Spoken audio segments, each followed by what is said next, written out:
Hey, it's the Unlikely Podcast, Odyssey Sports, and the Sporting Tribune. Joining us right now is not only the IWGP World Champion, Global Champion, but also a man who wants to add some more hardware this weekend at TNA Rebellion. He'll be fighting for the TNA World Championship. A man from my hometown, Nic Nemeth. Nic, how are you, my friend? I'm doing fantastic. How are you? I'm fantastic. I'm excited. This is super dope. We have the Cleveland camaraderie, and we're going to start there really quick. I want to know your Cleveland. Really quick. Let's get in there. Yes. I need your Cleveland Mount Rushmore. It can include sports, but I'm going to get your Cleveland sports Mount Rushmore as well. Well, you go first. It's going to all be 1986 Browns, but you got to help me out a little bit. So my sports, we'll go LeBron. Oh, okay. Kenny Lofton. I love that you picked Lofton. He's my number one. Damon Jones. Dennis Northcutt. William Green. Dang, okay. Damn, Myles Garrett, I apologize. Miles, how do you skip it, Miles? I'm sorry. Run, Willie, run. The one time we made the playoffs, man. I grew up on 86, 87 Browns, like Bernie on the radio. So you weren't even born yet, but still, friggin' man, let's see. Kenny Lofton is my number one. He hustles in the field. His hat flies off. He can button a single on and slide it. He got me thinking of, as a kid, sliding into first. Nobody slides into first. That's the one you overrun, you know? When you make that big wide turn and you slide in head first. Charlie Hustle, Pete Rose into second base. But he was our Pete Rose. Man, Lofton is so good. I'm such a fan. And let's see. The Old Indians is fun. Corey Snyder, I was a fan of. Okay. But we're going Mount Rush. I mean, how do you not put LeBron on there? Come on, that's ridiculous. I just got to see a game with Bernie Kosar, so he's up there for me too. It's going to be all 86 Browns. This is fine. I'm trying not to just do the roster of 86. Brian Brennan, Webster Slaughter, Felix Wright. I'm sure I'm missing so many.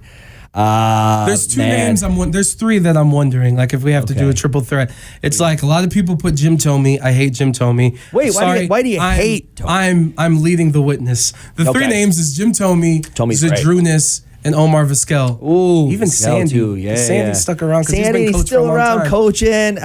What is the heat with Thome?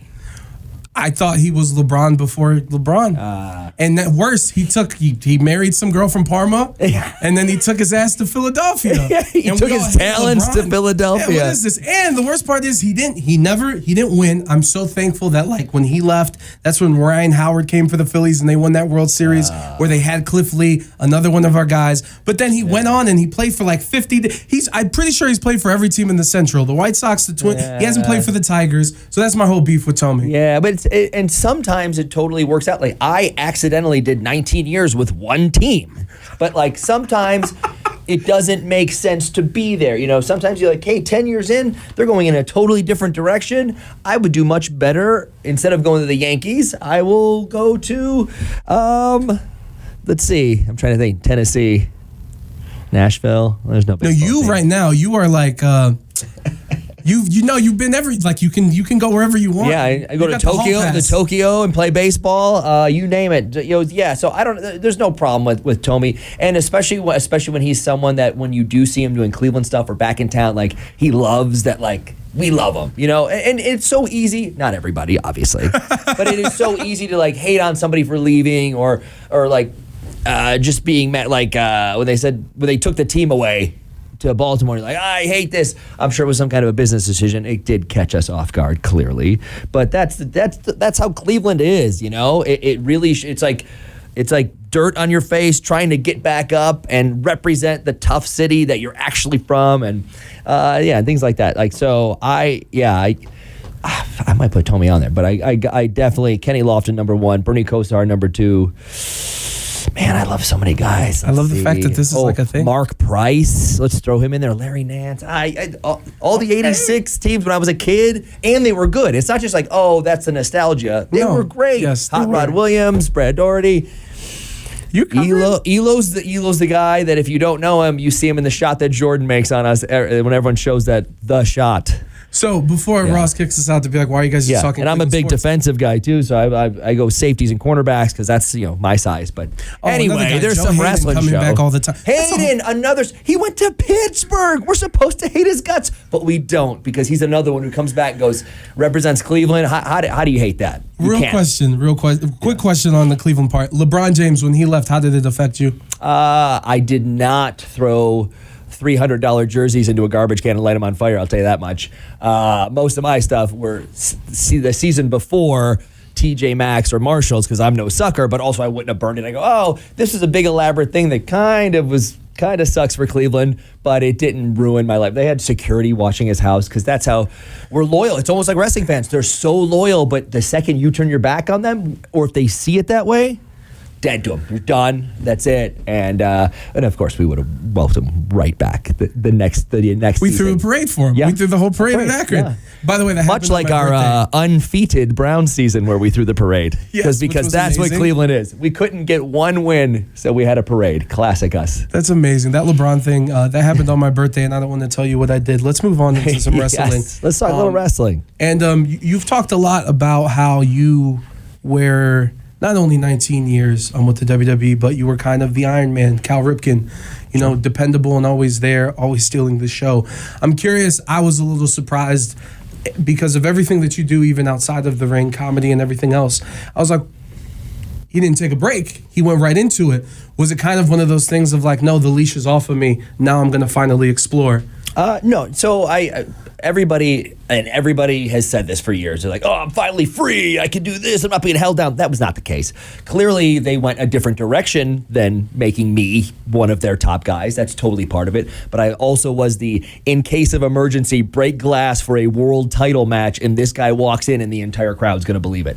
So that is a weird thing for a guy who loses 98% of the time to have because of everyone... The dedication that I put towards the business, the fans put towards me, and the fans put me in positions that the office didn't want me in, which is kind of freaking awesome. You know what I mean? Making that in spite of what I'm being booked as, like the fans were behind it and made it so cool. So I'm the luckiest guy in the world. I had a blast, and I'm a workaholic. And there was a lot of money to be made sitting on the bench my last 2 years, and I said, I can't do this anymore. I got to a point, I said, please, I'm sitting on the bench making all this money, and I'm miserable because you only have a certain window. Some people have 2 years, 3 years, 10 years, 15 years. Some people have 6 months in the business, on television, where you're healthy and you can go and you're at the top of your game. I'm sitting here feeling better than I've ever felt. I've been very lucky. I've never had a genuine actual injury, a couple of concussions in 19 years, and came back from everything else is fine. There's been scars on my face, broken nose, blah, blah, blah. That happens. I'm the luckiest guy in the world when it comes to the hard work paying off and not missing any time, which actually affected, I think, being taken for granted. So if you never tear your quad and you're not out 8 months, and you don't hurt your back and you're out a year, if you don't leave for 3 months to do something. I once left for a month and a half to do a movie. Countdown, I'm sure you've all seen it. It's on Netflix, 3 stars, no big deal. It's a rough movie, but I don't do that bad. But I left for a month to do a movie, and we still ordered a live event to happen in between the middle of the month shooting so I could not miss being on TV for more than 2 weeks. So that's against my wishes, but sometimes you need to leave to come back. And whether it's in short spurts or after 19 years, I said, listen, let me go do this while I'm still healthy and in the best shape of my life and wanting to be better. So I've been bouncing around Japan, TNA, different countries all over the place, going to Mexico shortly, Monterrey. I'm excited to see if I'm as good as I said I was outside of the New York bubble. And I want to ask you a question, and I need to preference you. Are you ready to be my therapist a little bit? Okay. He's like, hold on, where's this going? Brown season coming up? No, yeah, right. No, but you brought up the last 2 years and how you were like, okay, I cannot turn down this money. I don't care. Yeah. But also, you take pride in your work. Yeah. We just talked about how dependable and the great things that you did. Here at the radio station, there's a part of me that gets to do a lot of sports stuff, which is what I love, because I've wanted to be on the radio since I was a little kid. Tom Hamilton, WTAM, yeah, all those. Like I'm a kid of that, student of that. Of course. So the sports stuff, it's amazing. The wrestling stuff, I love. the morning show that I do, where we play Taylor Swift and Dua Lipa, I'm not necessarily in that bubble. Sure. And it's messing with me because I treat it like a job, whereas everything up leading to it, and I have a contract, I got health insurance, things are good. Yes. It wasn't always like that up until this, but the job itself, it's like, man, this isn't what I wanted to do it for. How did that mess with you those final 2 years where it's like, crap, I kind of have to stay put? Yeah, and it's not just the final 2 years. That was off and on for 19 years, to where it's like, hey, you're fighting for the world title. Great. What do I do next Monday? Like, well, you're not on. And you go, oh, okay. So that's the part that affects you more, to be like, oh, I thought we had a plan. We did this thing, and I pitched these ideas to go with it. And you go, that's not in the works for the company, and we're going in a different direction. Okay, so those pieces are worse than just like, I'm sitting around or I have a 4-minute match. Like, sure, everybody wants to be champion, and every fan thinks their favorite should be champion. And some fans think all their favorite should be champion, the world champion at all times, no matter what, and if not, they're being buried. So there's extremes back and forth, but no matter what I say out loud or to people or joke around online, it is heartbreaking when you're like, here's this story that I pitched. We went with it. We did 1/4 of it, and then it's over with. And you go, oh, this hurts. But it's not my company. It's not my call to be the leader. So I will do what I have to do. And then hopefully in 6 months, I get one more chance to get this story that I love, that they can embrace, and then we run with it. And every 6 months or a year, there'd be 1 or 2 pieces of it, and you go, here we go. And they go, well, now we're going to go with Roman on this thing. And you go, okay, well, now we're going to go with Seth on this thing. Damn it, okay, I'll start over. And because you love it so much, and because you know with that little tease, that little taste, like there's a chance they're going to break that glass in case of emergency and make this guy the champ. And they're going to have to go with me because they see it. And they got to a point where they saw it, the crowd saw it, and they still went, we want to go a different direction. And at that point, you go, okay, I'm going to take the money. And you're like, well, one of these days I'm going to be 50 years old, and if I'm sitting at home taking the money and I didn't have that 5-10 year window where I could try myself out against the greatest all over the world that I've never even been in a ring with, then I'm doing myself a disservice and maybe my fans. And you bring up taking advantage of the time before it's too late. You mentioned a little earlier the things you've done. I wrote them down, and I know it's not everything, but of course the Wrestle Kingdom, the Hard to Kill moment here in Vegas, facing Ultimo Dragon, Cardona, Speedball at Bloodsport, which is incredible, and doing all these different things. Obviously, you were at one place for 19 years. Yep. So you jumping out and getting to do all this stuff. What have you learned the most about yourself being in these situations? It's really fun and exciting to where I'm not going to work going, well, if I do something today, it'll be for 2 minutes and there'll be no entrance and it's to help somebody out. And it's not even really helping them out. And it's not even really helping the show, but I guess I'll be on TV so my mom can watch it, to a point where you get to, oh, I'm nervous. Is this locker room going to accept me at TNA? Is anyone in New Japan going to say hi to me when I walk in the door? Can I hang with these guys? Can I be world champion and have it make sense because I'm good enough and it looks like I'm good enough? Can I fight people who have made a name for themselves outside of my bubble as the best without any hindrances whatsoever? Can I go with them? And it freaks me the hell out because I've talked a big game for 19 years and I backed it up. Now I actually get to talk it and walk it. And so far, everything has fallen into place.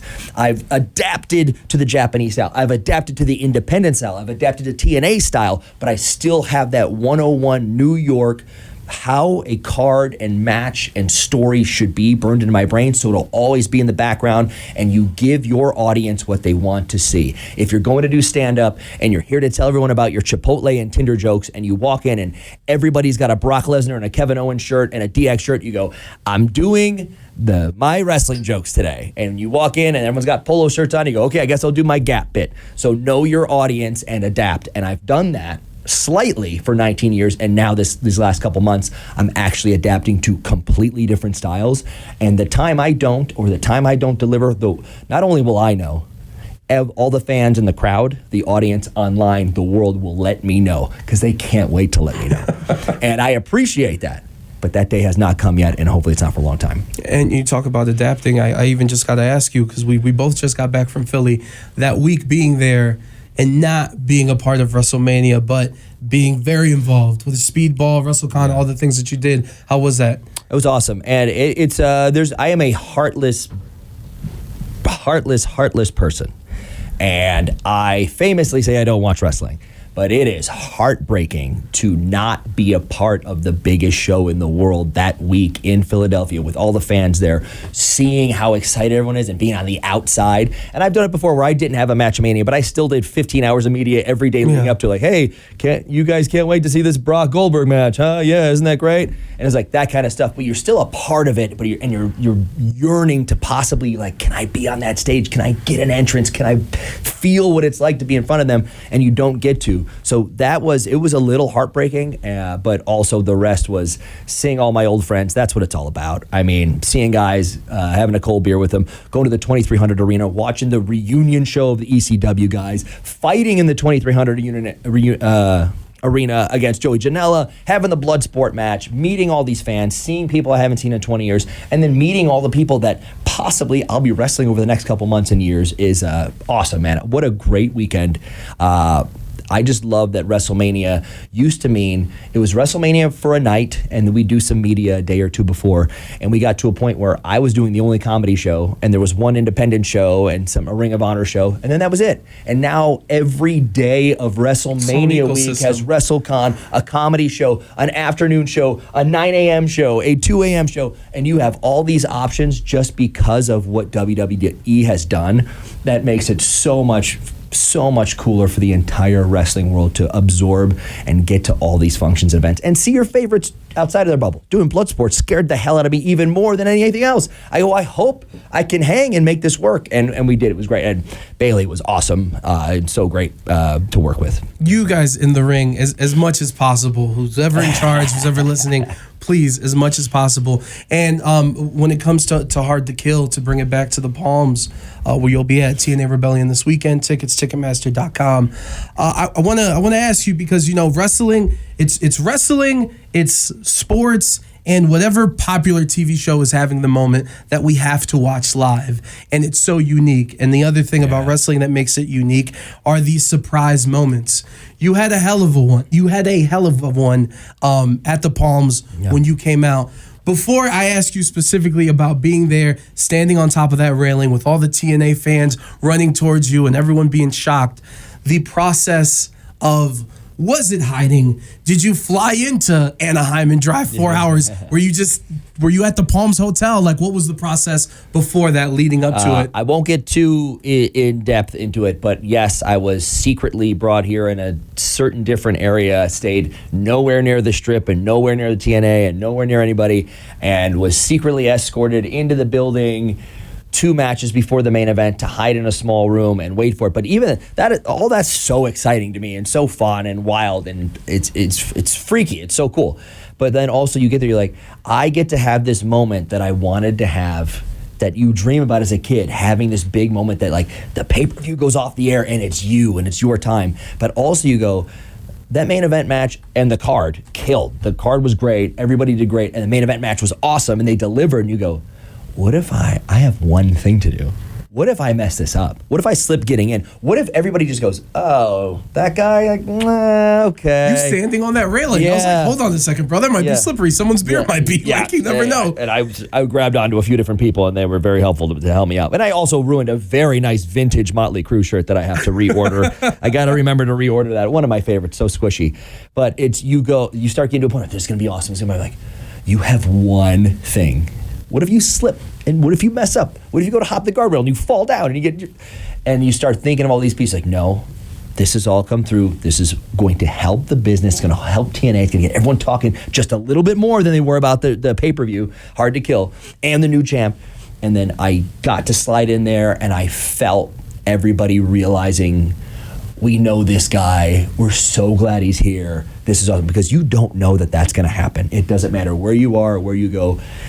I've walked out on stages opening for a friend of mine doing comedy. I'm like, here I am. And they're like, who the hell are you? We don't care. We came to see the headliner. This better be funny, other than it's Nic Nemeth's comedy show. And they're like, yay, we already love you. And you're already laughing when you walk in the building. So you have to earn what you've done. And I'm someone who, every single time you see me, if I'm not earning your respect again, then I don't want to be doing this. And I think it was super cool too that, you know, TNA, they've really built up to this moment, and even leading up to Hard to Kill, they tweeted out there's going to be something happening that's going to be shocking. And the credit to TNA that even leading up to you, and you can look back the last 18 months, any big name free agent that's been possible, right? No one laughed at the possibility of someone going to TNA because it made sense. Yeah. Because of the things Moose, Josh Alexander, Jordan, like the roster was doing. Yeah. And for it to be you, it was super dope. And it was weird for me because I didn't grow up as a TNA kid. Yeah. But when I walked in there, it was one of the most unique wrestling environments I've been to because I felt the pride and the joy and the return, and like we're here now. And of course, 19 years, you've had a lot of moments. Where does that debut rank for you in your career? For right, I haven't thought about that, but for right now, it's one of the biggest moments for me because it was the first time doing something to where I'm now in a wrestling ring. I'm now a part of something. I'm going to a brand new place. Is it a one-time deal? Is it a 1 month deal? Is it a 1 year deal? Am I here for the next 10 years? Can I find a way to make myself the new Kurt Angle version of TNA? I would never be Kurt Angle because I can't be because he's one of the greatest of all time. But to have that moment of this is where I do my second act full on here, and I get just associated with this brand and envelop it in, and just seeing the locker room in person and seeing the hard work that everyone does. Not that every wrestling locker room isn't hardworking. It's special when you can see that unity with everyone on the same team going, let's make this show better. Let's outdo the one after us. Let's make it even better. And then it all builds up to the main event and it pays off. And just that business model and structure that Scott had set up, who was recruiting me on the first day that anyone was able to talk to me, I said, man, this is the right call. I love these guys. And it's up there. I haven't thought of where to put it, but man, it's got to be one of the top 5 coolest things ever, because I thought for a second they might recognize me and they just might not care. Like, you know what? We liked you for 15 years. We're done now. We're moving on. And they said, oh, yes, this can be the way to go. And it made me feel really good. No, it's incredible, and I know we only got a few more minutes, so a couple more questions. Next time you're coming to the video studio, we're gonna do this for a little bit longer. Right. But I do want to ask you too, is like, so the phrase that's being thrown out is wrestling is cool again, right? Okay. And you know, WWE's having their success, AEW's having their success, TNA's having their success. But to me, it was so cool that weekend.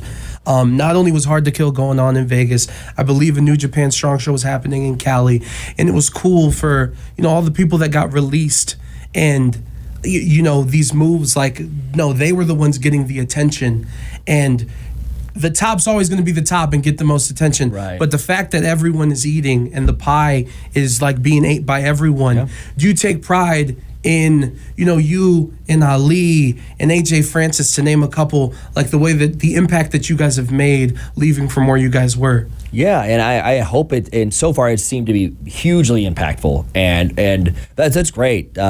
Francis and Ali and myself were 3 pretty different guys, 100%. Which is kind of cool, but all being talked about right now, not just like, oh, this guy showed up and yeah, we'll see, that's the end of it, but in 3 very different ways, constantly being talked about months later. When that shine starts to wear off and it starts to go away, then it's, okay, what can you do for us now? Because that luster happens and you get a 6-month, 8-month window, and then it starts going away. It goes, you got to reinvent yourself. You got to do something better. So with Francis doing everything and showing up anywhere, Ali fighting everybody everywhere, probably going to have 80 championship belts by the end of the year. But and seeing myself go, okay, I can go fight this guy. I can fight a legend, Tanahashi. One day. Like, this makes no sense to me. I never thought I would see the day. And having that option, it just drives you more and more to go, I'm going to not even reinvent myself. I'm not going to change the way. I'm good at wrestling. I'm great at this. I was just sitting on the bench. So I'm not going to like cut my hair and be I'm going to be Nick the Plumber. Like, that makes no sense.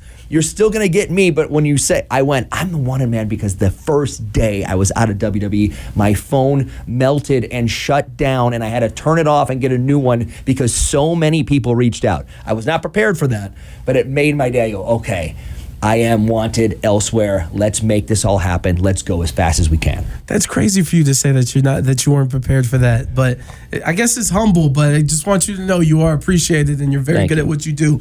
We got 2 final questions. Ross has already come in here. Yeah. So, what 86 rounds. What would the TNA World Championship mean to you?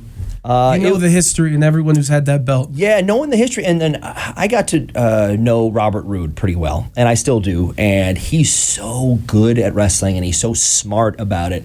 And he looks the part, and he's just someone that I look up to. And knowing he's been champion, knowing Kurt Angle's been champion, Samoa Joe, people who carried the brand on their back. And right now, Moose we did another interview where I'm the flag bearer for this brand. I'm the guy. I've taken it over. I've been carrying this on my back. And you know what? He has. And I appreciate that. I appreciate the loyalty and sticking with it and coming into your own and becoming someone that we can't just go, some football guy who's got guys watch his back. Like, what's the point? No, he's smart. He's good. He's getting better every day. And that's someone who I would want to be in the ring with, someone who's on their way to becoming the best possible wrestler they could ever be. And I get a chance to be out there with them and not just make them look silly, make it tear down the match, tear down the ring, burn the place to the ground, have everyone on their feet for the last half of the entire match going, we don't know how this is ending, but these two are leaving it all out there because they love the business. So if I got to be able to take that title away from him and hold it high, it would be one of the greatest moments of my career because it shows, one, you can do anything anywhere. It doesn't matter. But also, two, I'm not just someone who did something for 20 years and going to go wave in a parade float. I got 20 years of work and I'm the luckiest guy in the world. I feel great. I've had a lot of work done, clearly, so I can look the part for the next 20 years. But I love this and I want to go above and beyond, and I'm going to win or lose on Saturday. That match is going to leave everybody's mouths on the floor because we will both leave it out there because I know that he doesn't want to be like, well, Nemeth's awesome at wrestling, and Moose was there too, and he's the champ. Yeah. He wants they went toe-to-toe. They both held their own. That was one of the greatest matches I've ever seen. Moose is on his way to the top with or without that title. Last question. You said everyone hit up your phone the day that you got released. You mentioned Scott D'Amore. I think a lot of people, it was heartfelt to see John Cena posted on his Instagram. Was there one that surprised you that reached out? Whether for business or just gratitude? I got a yes, of course. And I like to keep it private because there's some real special ones. But man, seeing The Rock and John Cena post about me while I was like, I can't be online. I can't do this today. And just seeing that and going, even those guys who I'm not super close with, but I've had some interaction, especially John. We up and down, we've done some stuff, and I vented to him a couple times. And I've also chewed him out a few different times about what I did not care about, what the company was going on and things like that. But also, whatever it comes down to, he's one of the absolute best professionals, wrestlers we could ever have. And there's a reason we call him the greatest of all time or whatever we call him now, because he's earned it. And having that and the biggest movie star in the world, The Rock, those guys mentioning my career as I'm off Twitter for that makes no sense to me, because also you go the next day, is it over? Does anyone care anymore? Am I as good? Am I out of New York, so now nobody cares? How can I get them back? And so far, they've stuck with me, and I will never, ever give anyone a reason to turn their back on me. Man, that's incredible. And as a kid from Cleveland, Nick, I just want to say thank you so much for the time. Absolutely. And best of luck. Go Browns. There it is. Go Browns, go Cavs, TNA Rebellion. Be sure to check it out at the Palms this weekend. You can go get your tickets, Ticketmaster.com. Plus, you got an Impact taping that Sunday as well. Double feature this weekend with TNA. I'll be wrestling both days. They already announced it and put it out there, so it's going to be sick. It's going to be worth it. Get your butts in there. That pay-per-view is going to blow everyone's mind, and the TV taping afterward just lets everybody know where we're going.